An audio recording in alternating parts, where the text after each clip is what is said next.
I think 66 में high secondary किया मोती बाग में सरकारी स्कूल में। और मैं आपको बताऊं 1956 में हमारे फादर को मोती बाग में एक मकान मिल गया। 2 कमरों का मकान था, एक बरामदा था। एक कमरे को बड़ा कमरा बोलते थे क्योंकि वो उससे दूसरा और भी छोटा था। और मोती बाग में कोई स्कूल नहीं था। मैं, मेरी बहन और पड़ोस में रहते थे शर्मा जी, नरेश और उनकी बहन, हम पैदल सरोजनी नगर जाते थे। वहां पर दो मकान, 2 क्वार्टर्स में प्राइमरी स्कूल था। तो मैं पहली क्लास में शायद और मेरी सिस्टर्स तीसरी क्लास में वहां पर एडमिशन लिया और 1 साल हम पैदल गए। तो 1957 में मोती बाग में टेंटो में एक स्कूल खुला, तो प्राइमरी स्कूल मैंने वहां पर किया। फिर वहीं पर मोती बाग में एक हाई सेकेंडरी स्कूल खुला प्रॉपर बिल्डिंग में, तो वहां से मैंने फिर हाई सेकेंडरी किया। और स्कूल का पीरियड तो उतना याद आता है कि वहां पर टीचर थे बड़े अच्छे। मिश्रा जी थे, हमारे आर्ट्स के टीचर थे, एक भटनागर साहब थे, एक स्पोर्ट्स टीचर थे। वो दिन याद आते हैं। और चूंकि कोई कैंप पहला, मेरे ख्याल है रेडियो भी बड़ा बाद में आया होगा, 62 की वॉर में शायद वो रेडियो पहली बार हमारे पास तो नहीं, पड़ोस में आया। तो वहां इकट्ठे होकर सुना करते थे। और कोई टेलीफोन नहीं था, कोई और तो ऐसा साधन नहीं था। तो घर में रहने का मतलब ही नहीं था। जब फ्री हुए तो बाहर ही रहते थे, मैं नहीं सभी बच्चे। और पढ़ने में तो मैं सिर्फ पास होता रहा मिनिमम में, कभी पढ़ने में तो ज्यादा मन नहीं लगा, क्लास के अंदर नहीं मन लगा, इधर उधर की एक्टिविटीज में पार्टिसिपेट करता रहा। और मोती बाग में मैं ये समझूंगा, और मैं तो आज भी बच्चों को कहता हूँ, जब तक आप सोशली इंटरेक्ट नहीं करोगे आपका वो कॉन्फिडेंस लेवल नहीं आएगा। जब कमरे में बैठ के आप कितना मीडिया के साथ आप पढ़ते रहो, एक्वायर्ड नॉलेज कर लो, पर मेरा सारा बचपन घर के बाहर गुजरा। और बड़ी एक्टिविटीज की, मैं अगर वो एक्टिविटीज गिनने लगूं तो शायद उसी में मेरा ये सारा एक शाम गुजर सकती है। एक एक दिन मेरे को याद आते हैं। और कोई काउंसलिंग नहीं थी, कोई कोई बताता एक दूसरे को कुछ नहीं था, क्योंकि सभी को इतना ही मालूम था कि भाई हाई सेकेंडरी करो और क्लर्क लग जाओ या असिस्टेंट लग जाओ या बैंक में लग जाओ, और दैट्स इट। और सरकारी मकान जो आपके फादर को मिला आपको मिल जाएगा, और इसी सारे आपका काम चलता रहेगा। पर एक्टिविटीज क्या करते थे हम, फॉर एग्जांपल आपको बताऊं, मैंने एक यूथ ऑर्गेनाइजेशन बनाई मोती बाग में, मैं जिसमें सबको बच्चों को इकट्ठा करा हुआ था। और जब मेरी नौकरी लग गई तो वहाँ वेलफेयर एसोसिएशन होती थी, जो गवर्नमेंट एम्प्लॉयज वेलफेयर एसोसिएशन थी। तो उसका मैं, जब तक मैं गवर्नमेंट एम्प्लॉय रहा 5 साल, उसका मैं 2 साल सेक्रेटरी रहा, फिर प्रेसिडेंट रहा। बच्चों को इकट्ठा करा और वेरियस एक्टिविटीज करते थे। मैंने आपको एक बात बताऊं, कॉलेज या स्कूल में मैं वॉलीबॉल कभी नहीं खेला, पर मैंने वहां देखा कि वॉलीबॉल बच्चे खेलते हैं। और कॉलेज में भी मैंने कभी नहीं खेला, पर कॉलेज में हमारा जो दोस्त थे वॉलीबॉल खेलते थे, मैंने सिर्फ देखा कि कैसे खेलते हैं। मोती बाग में बच्चों को इकट्ठा किया, स्कूल के गर्ल्स को और लड़कों को, मैंने उनको वॉलीबॉल सिखाना शुरू किया और कॉलेज से वॉलीबॉल मिल गई।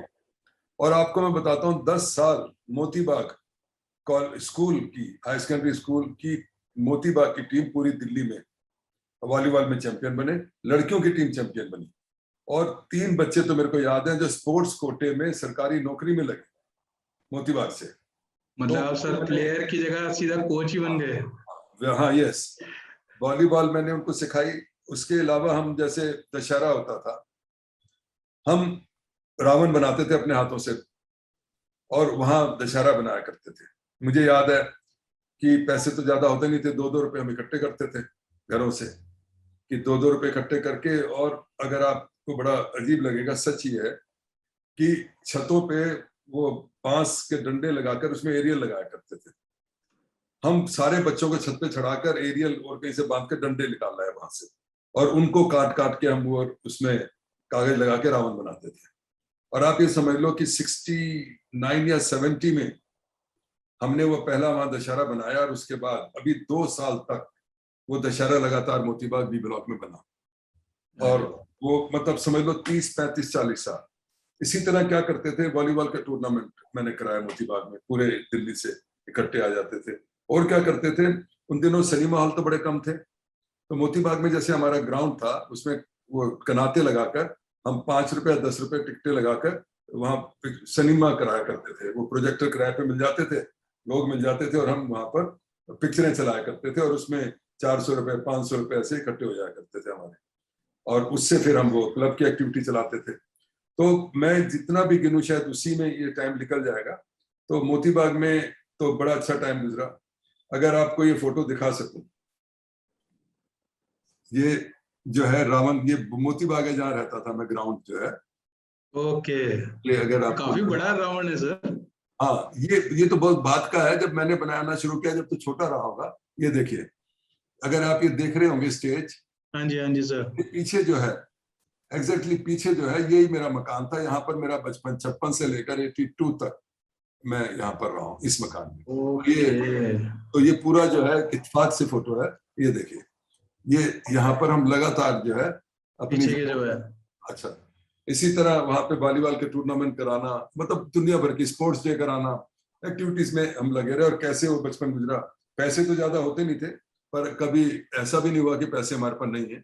ऐसे वहां पर चला, बच्चों को ऑर्गेनाइज किया।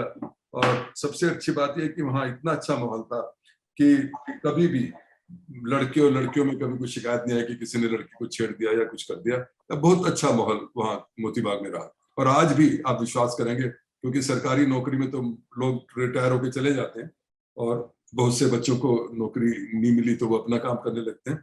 2 साल पहले तक मोती बाग में हम होली के दिन वहां जाकर खाना बनाते थे, और वहां पर सब हम 100 लोग मिलते थे। तो वो बड़ा अच्छा टाइम हमारा गुजरा। रूट्स तो होती हैं सर, जहाँ पे बचपन बिताया है वहां से आप कभी अलग नहीं हो पाते हैं, ये तो होता ही होता है। But I am really astonish sir कि आप लोग मोती बाग से सरोजिनी नगर तक पैदल 1 साल तक जाते थे। आई थिंक कम से कम 8-9 किलोमीटर का तो तब भी डिस्टेंस होगा, इतना छह तो नहीं सात कह सकता, इतना नहीं कह सकता, पर उन दिनों ना वो बड़ा वीरान होता था, लोग भी नहीं होते थे। बीच में एक वायरलेस था जहाँ वो न्यू मोती बाग बन गया, जहाँ जजीज रहते हैं, उसके बीच से जाया करते थे। और या साइड से रेलवे से जाया करते थे। 3 किलोमीटर तो रहा होगा। और बड़ी सी चीज क्या है कि रास्ते में जो वायरलेस था उसमें झाड़ियां थी, बेर की झाड़ियां, तो बेर तोड़ा करते थे, और बेर बड़े अच्छे लगते थे। तो वो पता नहीं। बट आप हमेशा से बचपन से सोशल एक्टिविटीज के अंदर काफी बड़ा, इन्वॉल्व रहे अब हैं। मैं आपको बताऊं, जैसे बहुत पतंगबाजी करते थे। हमारे जो पीछे बड़ी कोठियां थी, तो बरसात में क्या होता था, उनके हम कुंडी लगा के, उनके आड़ू लगे होते थे, वो तोड़ लाते थे। कुछ भी पता, ऐसे एक्टिविटी चलती रहती। Great great.